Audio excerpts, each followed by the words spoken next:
Let us finish this! You are dead, Inquisitor! Your soul is dust!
Ebesit kata, etwa ost.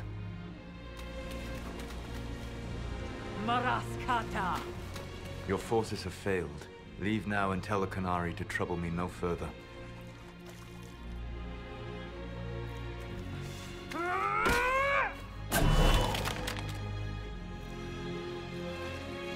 Solus.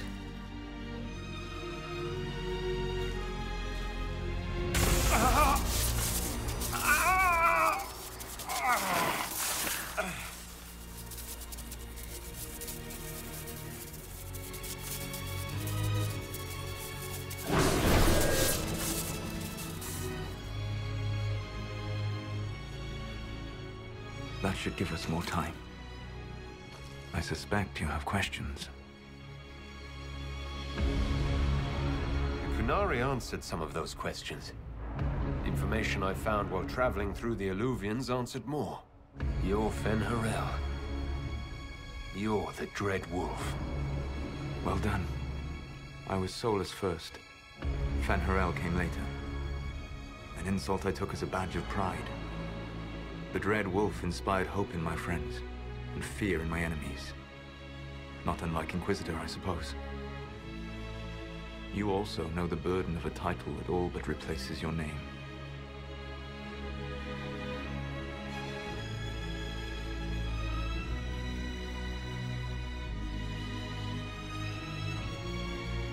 Are you a fragment of what Fen'Harel once was? Like Mythal? No. This is all I have ever been. And the legends? I sought to set my people free from slavery to would-be gods. I broke the chains of all who wished to join me. The false gods called me Fen'Harel, and when they finally went too far, I formed the Veil and banished them forever. Thus I freed the Elven people, and in so doing, destroyed their world.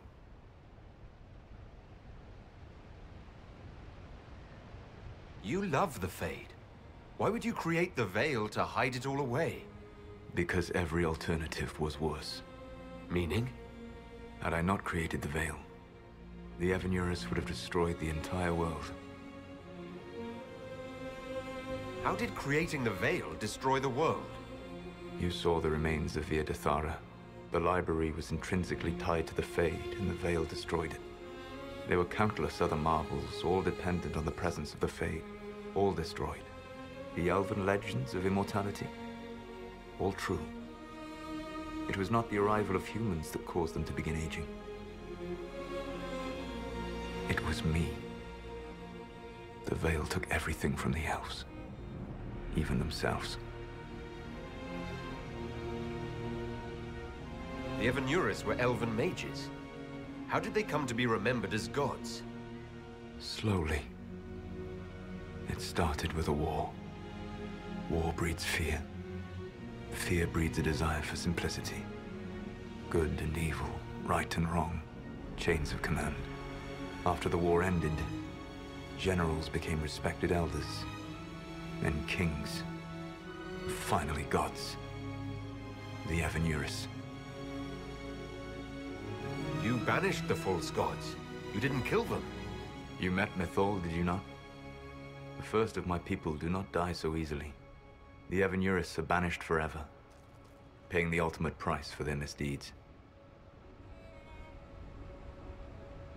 You said that the elven gods went too far. What did they do that made you move against them? They killed Mythal. A crime for which an eternity of torment is the only fitting punishment. I thought Mythal was one of the Evanurus. She was the best of them. She cared for her people. She protected them. She was a voice of reason. And in their lust for power, they killed her. That's the past. What about the future? I lay in dark and dreaming sleep while countless wars and ages passed. I woke still weak a year before I joined you. My people fell for what I did to strike the Evanurus down. But still, some hope remains for restoration. I will save the Elven people, even if it means this world must die.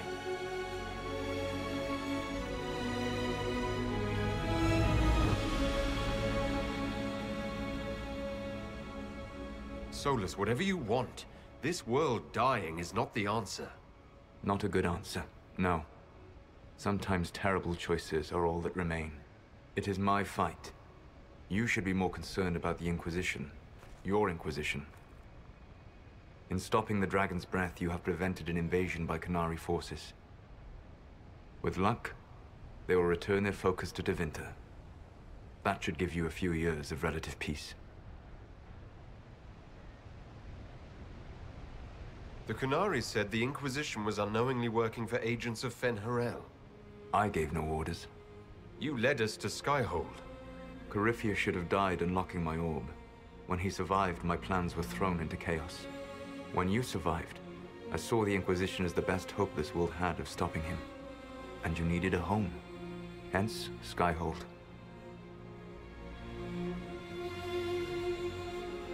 You gave your orb to Corypheus. Not directly. My agents allowed the Venatori to locate it. The orb had built up magical energy while I lay unconscious for millennia. I was not powerful enough to open it. The plan was for Corypheus to unlock it, and for the resulting explosion to kill him. Then I would claim the orb. I did not foresee a Tevinter Magister having learned the secret of effective immortality.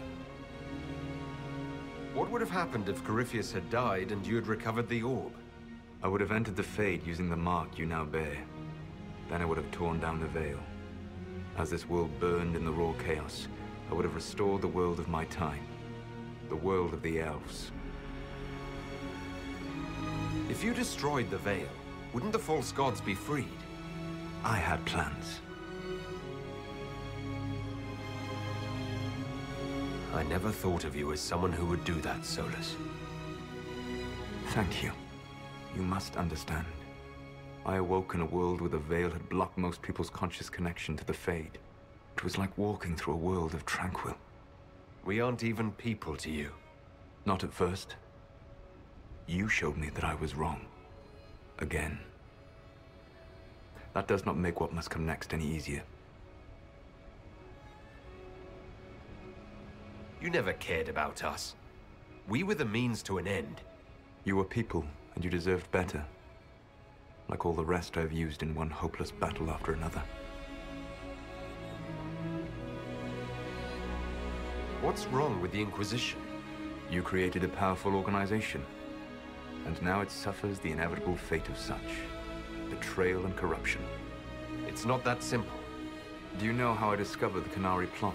The plot I disrupted by leading them to your doorstep. The Qunari spies in the Inquisition tripped over my spies in the Inquisition. The Elven Guard who led you to the Qunari body? Who intercepted the servant with the Gatlock barrel? Mine. Why bother disrupting the Qunari plot if you're going to destroy the world regardless? You have shown me that there is value in this world, Inquisitor. I take no joy in what I must do. Until that day comes, I would see those recovering from the breach free of the Qun. Why? Because I am not a monster. If they must die, I would rather they die in comfort. In any event, it is done.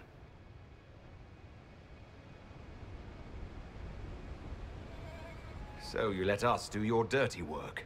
The mistake was yours to fix, Inquisitor. You control the Eluvians now? Yes.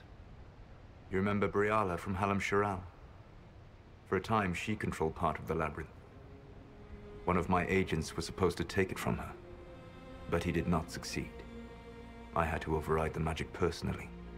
The Qunari stumbled upon this section independently. With them gone, the Eluvians are now mine. There's still the matter of the anchor. It's getting worse. Yes. I'm sorry. And we are almost out of time.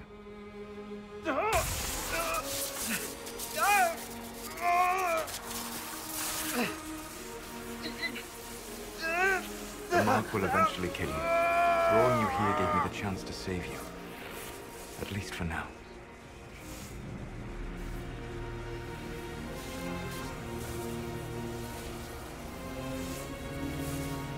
You don't need to destroy this world. I'll prove it to you. I would treasure the chance to be wrong once again, my friend. Take my hand. I'm sorry. Live well, while time remains.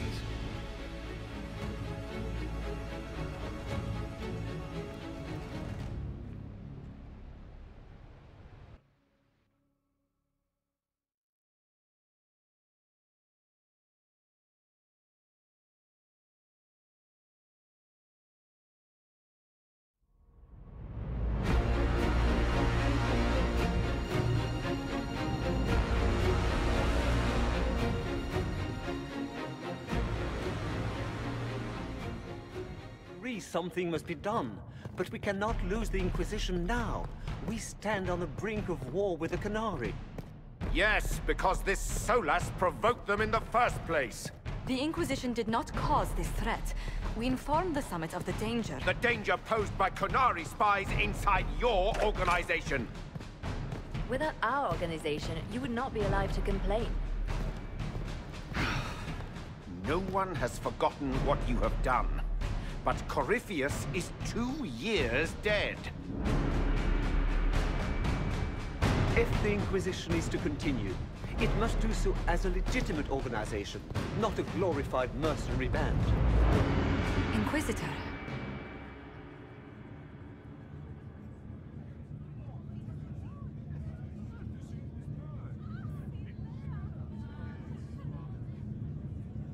You all know what this is.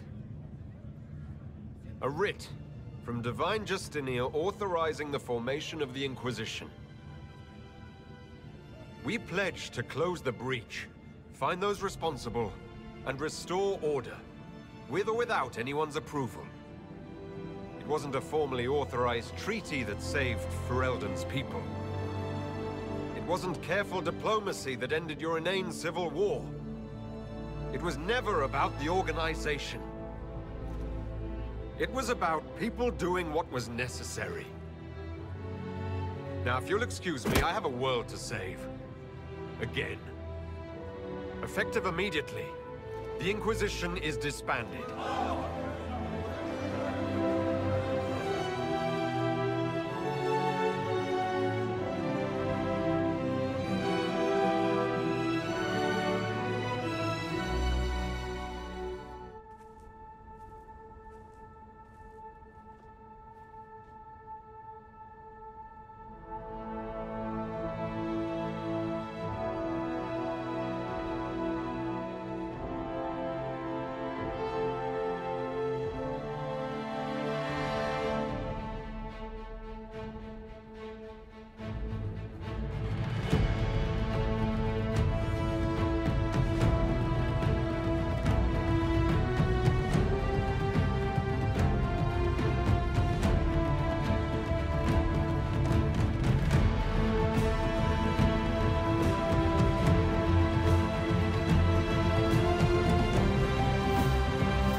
My agents have found nothing.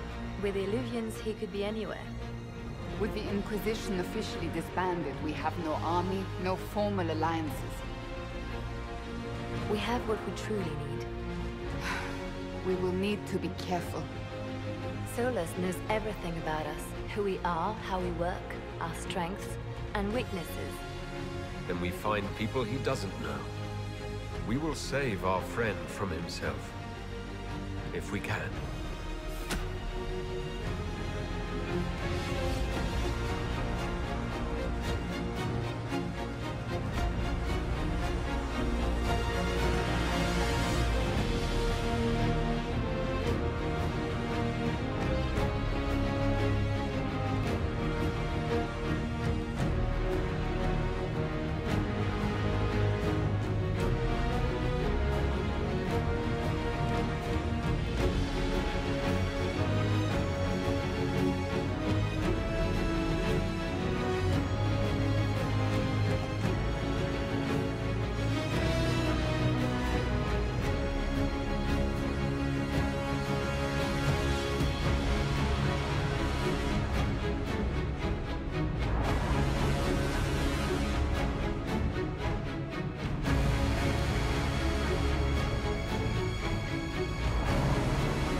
What is this? A new book? All this shit is weird. Oh, Varric, that is a terrible title. What are you even thinking?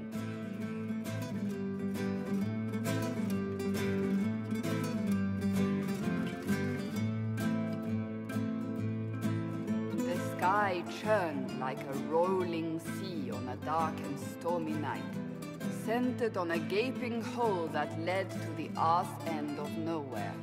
A hole that spit up many things that day. Comets, demons, and a whole lot of trouble. It's about the Inquisition.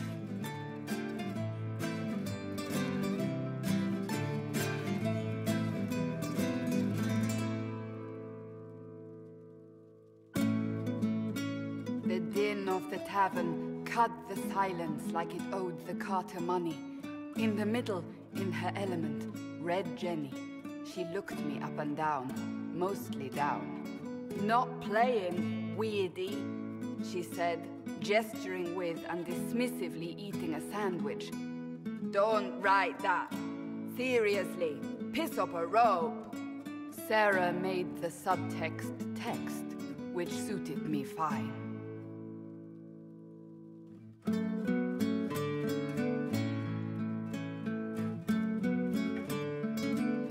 The court enchanter swirled into the room like a drop of beautiful poison spreading in a wineglass.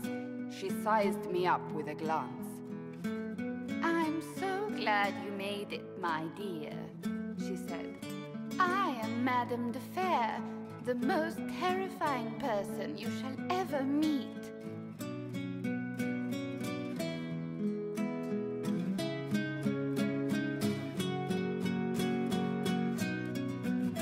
Marianne enfolded Alphonse in an embrace as warm as a serpent's kiss. I always knew I could count on your support. The Count did not feel the bite of her poisoned dart until it was too late. Even if it requires your death.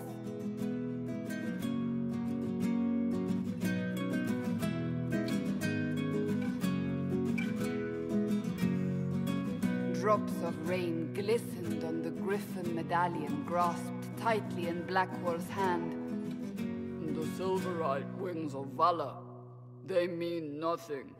He flung the medal to the cold and uncaring ground. You don't know what I've done. You don't know me. So romantic.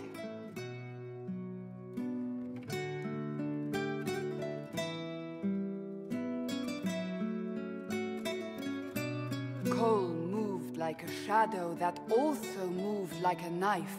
A shadow wearing a hat where dreams came to die. It's a riddle, he whispered. A cold riddle that gnaws at your mind, but you'll feel better when it's gone. That makes as much sense as anything Cole says.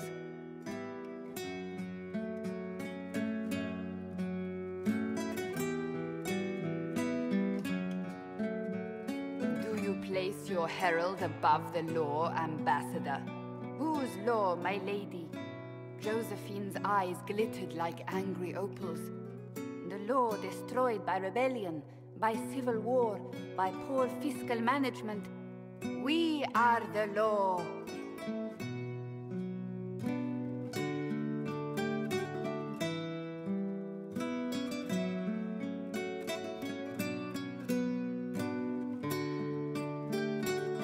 Left our mark on Adamant, but the dust hadn't settled, and neither had Harding. I can offer you a drink, if I catch your meaning. If you'd caught my meaning, you'd have offered a double. What is even happening here?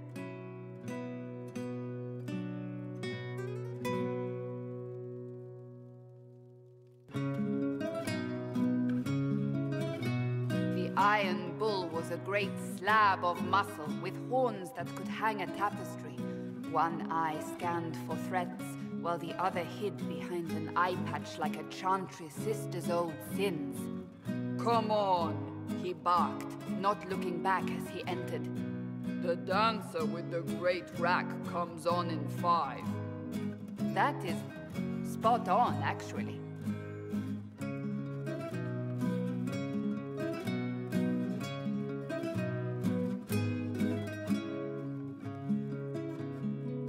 The commander had the look of a Templar who had seen the worst of humanity, yet still had the time to style his hair. This isn't just a war, he said, his gaze steely like a dull blade. It's the only war. Cullen! That's Cullen!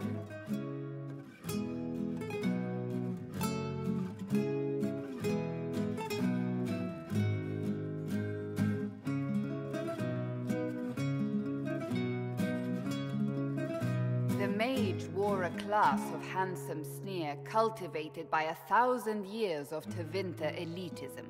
The name's Dorian, he glared. D-O-R-I-A-N. Spell it right, you marble-headed lump, or it's toad time. A toad? That's hardly credible.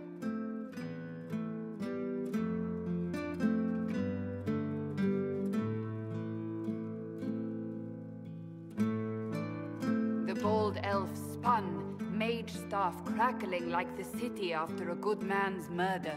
You're crazy, the Red Templar cried in terror. Moonlight glinted off ears like the knives you never see coming. Better to fade out than burn away. Ugh, Varric.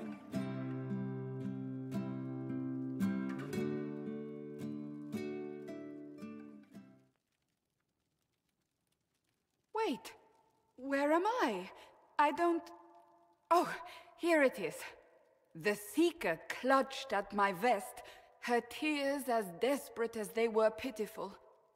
Varric, I was wrong about everything, she sobbed. Could you find it in your noble heart to forgive me? That dwarf, he put me in the book! I'm in the book! I am reading the shit out of this!